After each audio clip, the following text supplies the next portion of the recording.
moving on to our letter sound identification page, and this is very similar to our letter naming page.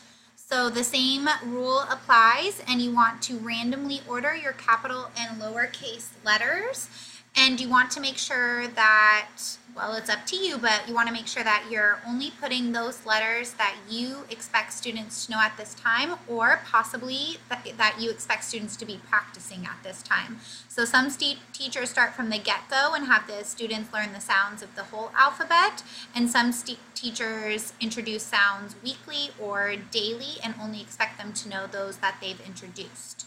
So the first thing I'm going to do yet again is make sure that my template is on Comic Sans. We're in the middle, and I'm choosing a large enough font so that my students in even the back of the classroom can see it.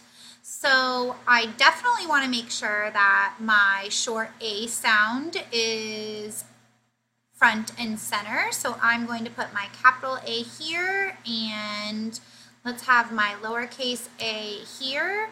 And again, since this is my sound of the week, I am going to bold those.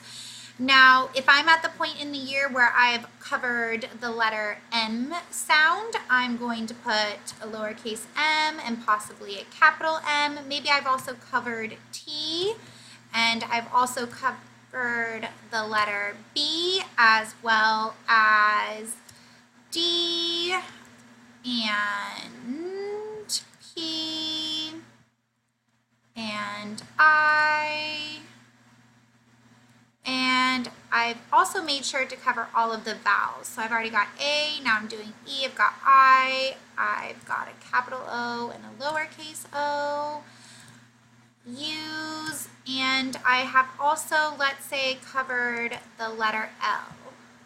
And it is often okay to put the letters together because oftentimes they're thinking that they're separated. So it's nice to throw some change up in there.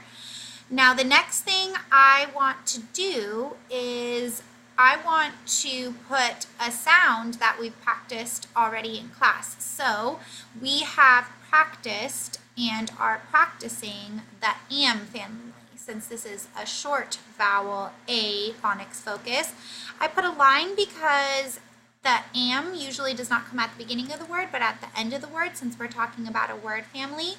And again, I'm going to bold it because I am focusing on that sound this week. So there are often times where I will throw in sounds that are not just letters, but combinations of letters that we are focusing on. And am is an example of one of the sounds that I expect students to see and recognize immediately. I am going to leave these blank for now because at this point in the year, this is what my students are expected to know. But possibly you're at the end of the year and you might need to add more columns or rows, or possibly you're at the very beginning and you might only have several letters.